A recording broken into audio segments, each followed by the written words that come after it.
అయినా మా పరలోకపు తండ్రి, పరిశుద్ధమైన దేవా, నీ కొందనాలు. ఉదయకాల సమయంలో మీరు మమ్మల్ని సజీవులుగా ఉంచిన కొరకై స్తోత్రములు. గొప్ప దేవుడవు, ఉన్నతమైన దేవుడవు, గొప్ప కార్యం జరిగించేవాడా, నీకే స్తోత్రాలు. మే 24వ తేదీ నాడు దైవ మర్మల ద్వారా మాతో మాట్లాడండి. మీ సౌండ్ ద్వారా ఆదరించబడి, ఆశీర్వదించబడి, సరిచేయబడి, సరిదిద్దబడ్డకు కృప చూపించమని, ఈ యొక్క దైవ మర్మలు వినుచున్న బిడ్డను కూడా దీవించు, ఆశీర్వదించమని యేసునామమును ప్రార్థించి వేడుచున్నాము తండ్రి, ఆమేన్. మే 24వ తేదీ దైవ మర్మములు. యెహోవా కత్తి చేతను ఈట చేత రక్షించువాడు కాడు, యుద్ధము యెహోవాదే. 1 సమూయేలు గ్రంథం 17:47. అరోనా కళ్ళమును గూర్చిన కథయే దావీదు యొక్క 4వ నష్టమును తెలుపుచున్నది. దేవుడు దావీదును ఒక కళ్ళము దగ్గరికి తెచ్చుట 2 మార్లు తటస్థించెను. 1 దినవృత్తాంత గ్రంథం 13వ అధ్యాయం మరియు 2వ సమూయేలు గ్రంథము 24వ అధ్యాయం. కళ్ళము గోధుమలు చెత్త నుండి వేరు చేయబట్టుకు గాను త్రొక్కబాటుకు స్థలము. తరువాత దానిని చెరిగినప్పుడు గాలికి పొట్టంతే కొట్టుకొని పోను, ధాన్యము మిగులును.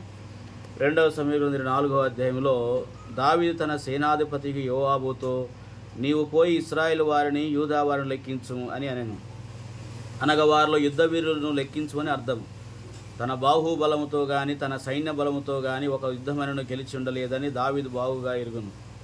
ఆయనను తన సైన్య బలమును ప్రదర్శించుకున్నటకు గాను దావీదు కోరిన వాడే తన రాజ్యంలోని ప్రజలను లెక్కించుమని ఆజ్ఞాపించెను. తాను గర్వించి విజయం కొరకై తన సైన్యంపైన ఆధారపడింది. అయితే యోవాబు, దావీదు నాయన ఏలినవాడ, ఒక్క యుద్ధమైన నీ అంతటా నీవు గెలిచి ఉండలేదు. నీ పక్షముగా పోరాడిన దేవుడే ఈ మనుషులు లెక్కింపవాలని నీవెందుకు కోరుచున్నావు? జనుల సంఖ్య ఎంతైనను దేవుడు దాన్ని నూరంతలు ఎక్కువగా చేయునుగాక. ఆయనను వారు నిన్ను రక్షింపజాలరు, నీకు సహాయము చేయను దేవుడే అనెను. ఆయనను దావీదు గర్వించిన ప్రజలను లెక్కపెట్టి తీరవలనని ఆజ్ఞ ఇచ్చెను. అట్లు దావీదు మాట నెగ్గెను. దావీదు తరువాత పశ్చాత్తపడి ప్రభువుతో ఇట్లనెను, నేను చేసిన పనులను గొప్ప పాపం కట్టుకుంటుని, నేనెంతో అవివేకినై దానిని చేసి తిని. యెహోవా కరుణించి నీ దాసుడనైన నా దోషును పరిహరింపుము. నిస్సందేహముగా దావీదు పశ్చాత్తపడి ఈ విధముగా మొరపెట్టినప్పుడు తన పాప ఫలితముగా దేవుడు 3 రోజుల పాటు తెగులును పంపినందున 70,000 మంది ఇశ్రాయేలు మరణించిరి. ఎంత ఘోరమైన నష్టం!